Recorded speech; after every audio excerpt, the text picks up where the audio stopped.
This is the new 2025 Toyota Camry, and it's a car. I mean, let's be honest, the Camry has been on sale for more than 40 years now, and people buy it because it is reliable, basic, simple, comfortable, affordable transportation. It's not fun, but it's just plain reasonable. The new one is too. And today I'm going to review the new Camry and show you its quirks and features. Today's video is sponsored by Cars and Bids, which is my online car auction website for modern enthusiast cars. So far, Cars and Bids has sold almost $500 million worth of cars, all sorts of special, interesting stuff like this, and this, and this, and this. So, if you're looking to buy or sell a cool enthusiast car, do it at carsandbids.com. All right, time for the quirks and features of the 2025 Camry, the all-new, fully redesigned Camry, or so they say. I'll get to that skepticism a little more in a minute, but for now, I gotta talk about the most important change, the most significant update for the new Camry, the powertrains. The old-school gasoline-only engines are gone, no longer available. The new Camry is hybrid only. Now, it's a traditional hybrid, not a plug-in. So you still fill it up with gas the same way, you don't plug it in at all, but there's no more standard naturally aspirated four-cylinder, there's no more V6. The Camry is now hybrid only, beginning in the 25 model year. Now, all Camrys are powered by the same hybrid engine. It's a 2.5-liter hybrid four-cylinder, but there are two versions available. Front-wheel drive models will make 225 horsepower, or if you opt for all-wheel drive, you get 232 horsepower. This is a boost over the outgoing Camry Hybrid, which had 208 horsepower. They've bumped that up, but it's a far cry from the old Camry V6, which was at 300 horses. That model is now totally gone, and there's no Camry that gets close in terms of performance, but the newest one does well for fuel economy. Toyota says about 50 miles per gallon in combined city and highway driving, regardless of whether you choose front or all-wheel drive. That's pretty good. Means you can get an all-wheel drive model without a fuel economy penalty. But while it's a big deal that the Camry has switched to hybrid only for its new redesigned 9th generation model, it's worth pointing out that the powertrain itself isn't actually new. The outgoing Camry also had this same hybrid four-cylinder engine. It's just been revised in the new Camry. Makes a little more power, it's a little bit more efficient, but it's not actually new. Which brings me back to my earlier point, the redesigned 2025 Camry sure has a lot of similarities to the outgoing model. And the engine is one of them, but another big one is the way it looks. You look at it from the side and the profile is basically identical to the old Camry. It's kind of hard to tell them apart from dead on in the side. The overall shape is surprisingly similar to the outgoing model, which isn't always the case when they redesign the Camry. They usually take some fairly big leap and it's pretty clearly a new car, but that's not exactly the situation here. And it still rides on the same platform and chassis as the outgoing Camry as well. Now, it's worth pointing out there are some significant differences on the outside, but they're limited to the front and rear, which have changed considerably. However, that's what you do in a model refresh rather than a model redesign. You kind of change the front and rear ends and leave the middle and the engine the same, and that feels about like what's gone on here. So, new Camry, but you gotta wonder if paring down the engine lineup and not really making huge changes to the exterior is a function of the market going towards SUVs a little bit more. Maybe Toyota doesn't want to quite invest as much money in having a totally new look and several different powertrain options in the Camry as buyer demand shift. But anyway, since I'm on the outside of the new Camry, let's talk exterior quirks and features, starting with the two-tone paint. This is the XSE version, which is sort of a sporty hybrid combo platter, and to make it feel cool and hip, it has two-tone paint. Also unusual, on the side of the car, on the front doors, there's sort of a weird line. They kind of curve down more than you'd think, but the weird part is the interior panel doesn't follow suit. So you can look inside and see the inside of the door panel, the interior. It's definitely an odd line. And this is an odd spot in the design as well. There's a lot of different kind of surfaces all coming together here, none of which are really all that congruent and work all that well together, but they're just sort of pushed into this space, a little bit of a weird spot. Also a little bit weird is the front end styling of this car. That's definitely the biggest exterior change for the new Camry compared to the outgoing model, and frankly well, it looks a little beak-like. The front end sticks out a little further than you might expect. It has this rather large grille, and it sort of emphasizes a long nose cone, which is a little bit odd. You also have kind of an unusual shape with the headlights. You can see the running lights or the turn signals kind of wrap around the beak a little bit in the front, which is definitely different than what you'd expect in your traditional conservative Camry styling. And next we move inside in the new Camry, and I gotta say, as much as I think things haven't changed that significantly under the hood or on the outside or mechanically for this car, the interior of the new Camry is significantly different compared to the outgoing Camry's interior. It is totally different on the inside, doesn't really share basically anything in terms of design and style, and you do have a totally redesigned interior in here. Although, with that said, at the end of the day, it's still a Camry, and that means there aren't really that many risks. There's nothing particularly exciting or crazy or quirky in here. A few things worth pointing out. For one, the red seats. It does give it more of a interesting, unusual flair, and you got perforated leather with some cool, interesting designs. Definitely makes it look a little bit more special than you'd think when you think Camry. You also have, on the passenger side of the dashboard, these lines. They go from the infotainment screen over to the passenger air vent, and they are lines, and they are, I guess, interesting or sporty or cool or something that adds a little bit of flair to this interior. But other than that, you pretty much just have a Toyota Camry interior in here, which means fairly conservative, roomy, comfortable, but nothing too crazy. You got your climate controls here in the center. They remain physical buttons. They haven't been integrated into the screen. And one cool feature of the climate controls is you have automatic control for your heated and cooled seats and your steering wheel. So a lot of cars, you have automatic temperature control. You set the temperature to whatever degree you want, and then the car will blow air until the interior reaches that temperature. Well, here you have it for your heated and cooled seats and steering wheel as well. So you put them in auto, and then you get in the car on a cool day, it will automatically turn on the heated seats to the precise amount necessary to warm you up. Same deal with the steering wheel, and same deal with the cooled seats on a hot day, which is a pretty interesting idea. Now, below that, you have your wireless charger. You can see it's this horizontal pad located in the center console. Pretty standard stuff, but it's nice to see.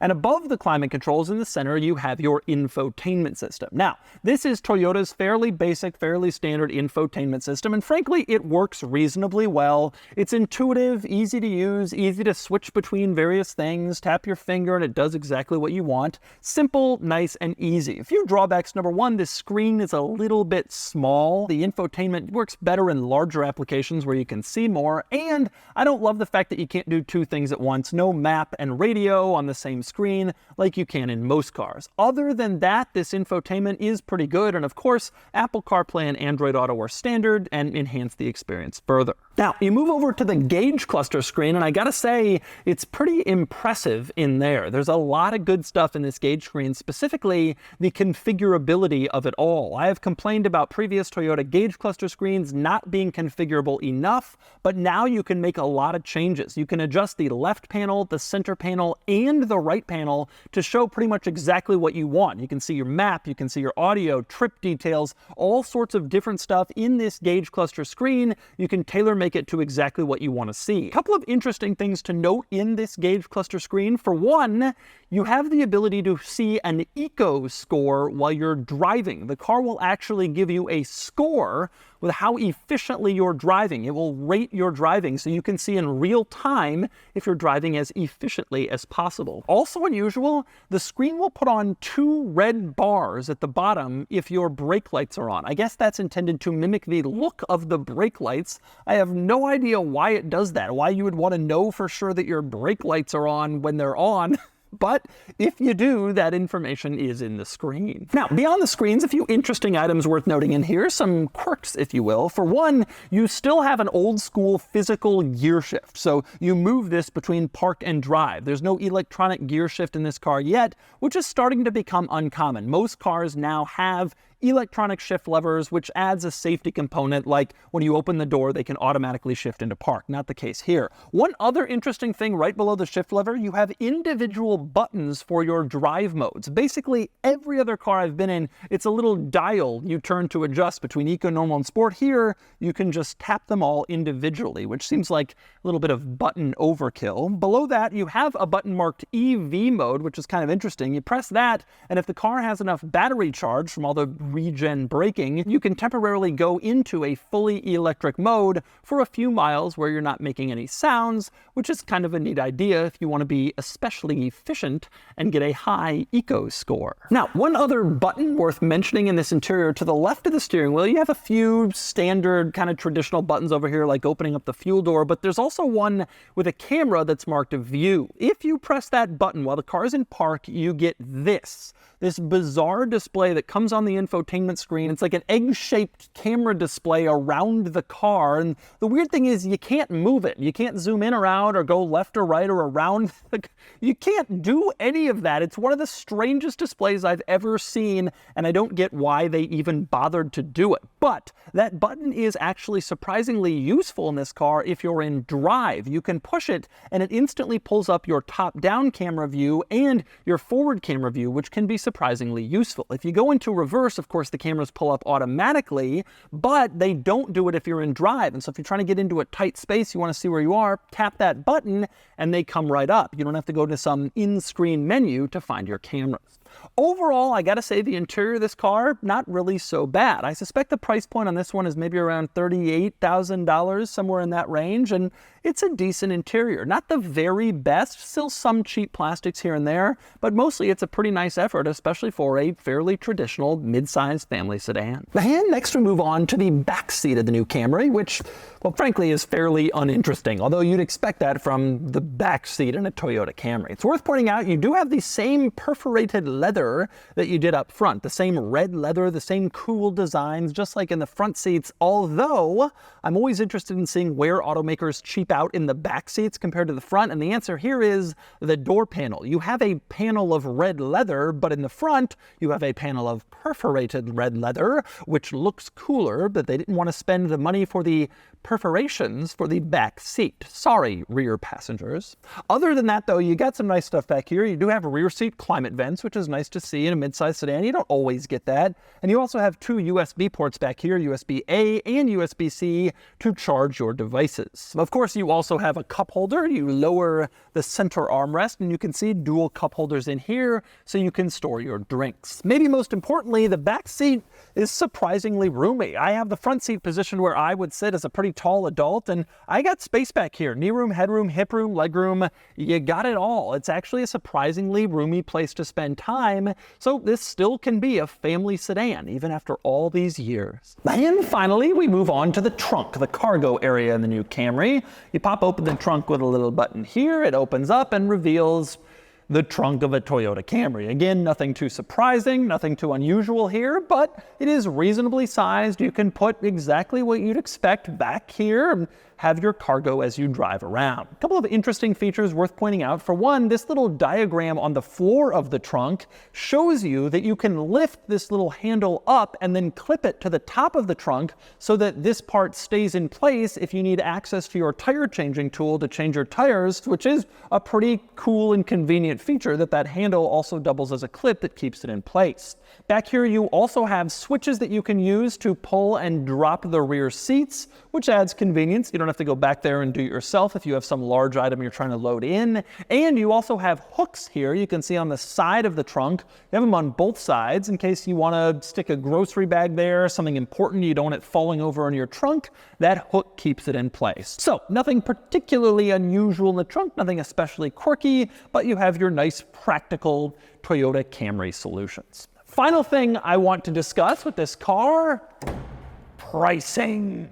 The outgoing Camry was cheaper than the new Camry, and the reason for that is that they've gone all hybrid. So although the new base model Camry Hybrid is actually about $450 cheaper than the old Camry Hybrid base model, and it has more equipment, overall, the new Camry is more expensive because the old base model engine is gone completely. So while the outgoing Camry started a little bit under $28,000 for the base model, now, since it's all hybrid, it starts around $30,000. So the Camry is more expensive than before, although if you're comparing hybrid to hybrid, the new one is a better value, more stuff for less money. Overall, it's more expensive. It's gone up since they ditched those base engines. All right, driving the new Toyota Camry.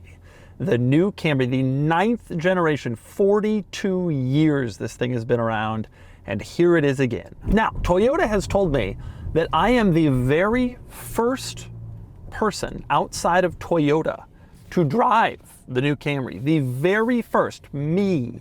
Now, I'm driving it at a press launch event, and my schedule just happened to line up so that I am the first. Unfortunately, due to the magic of the press embargo, it will not appear that I am first, but I wanted to brag.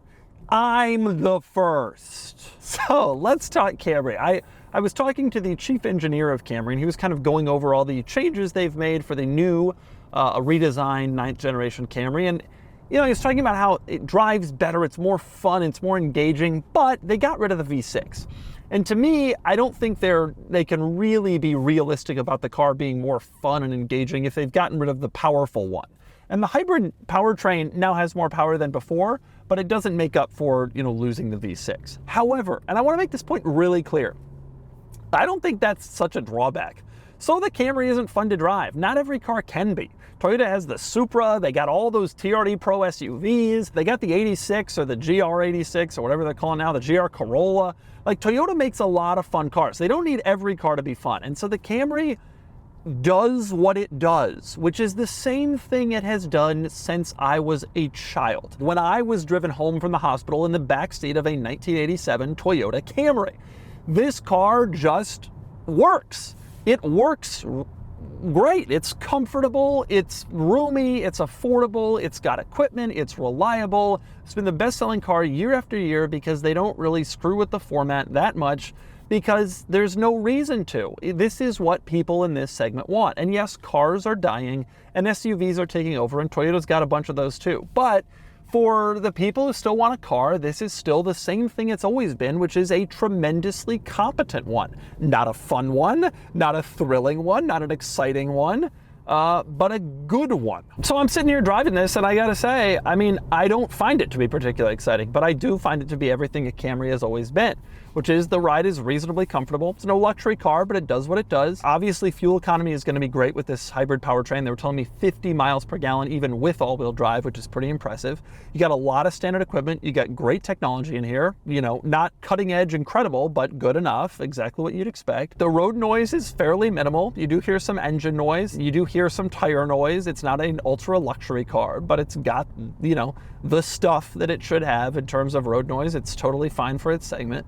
Roomy, comfortable. It's a nice place to sit, a nice place to be. It's just great in terms of overall competence. Again, never gonna light anybody's hair on fire, but it does exactly what it is supposed to, and it does it reasonably well. The powertrain is not particularly exciting or enthralling. You floor it and it goes okay. It's quicker than you would expect when you think of a hybrid, when you think of the Prius and how relatively slow that vehicle is, but it's not lighting the world on fire by any stretch of the imagination. And so, it's a car that does what it's supposed to. The old one was really popular, the new one will be too. It's a car. That's what it is. It's a car. but it's a very competent car that has been refined fantastically over a long period of years, just like the Porsche 911. And that's kind of a ridiculous comparison. You'd never really equate them, but when you really think about it, like, they both have a very specific purpose that has been honed over the years. And just as that car has been magically honed to be a wonderful sports car with each iteration being a little bit better, so is true with this. There's not enormous amounts of differences, but it's what the people want, and it's just getting better and better every time. And that's the situation here. And so that's the new 2025 Toyota Camry. Once again, the Camry is competent but dull, satisfactory but boring. Toyota makes a lot of fun, engaging, exciting cars, but if you want one that you can just plain rely on, this is that, like it has been for the last 40 years. And now it's time to give the new Camry a DougScore. And the DougScore is here, 46 out of 100, which puts the new Camry in the middle of the pack among the few mid-size family sedans I've tested. Indeed, I don't usually do mid-size sedan reviews here on my channel. They're usually not that exciting, but I thought the new Camry and Accord were worth a look, and then they got the exact same score, proving that both cars are really, really similar. Personally, I'd get the Accord, as I prefer the styling and I think it drives slightly better, but we're splitting hairs. Both of these cars provide an excellent, practical, affordable, efficient, high-tech experience for reasonable money. The new Accord is a great car, the new Camry is a great car, and you can't go wrong with either option. But, as the market is showing us, it seems most consumers would probably rather have a crossover.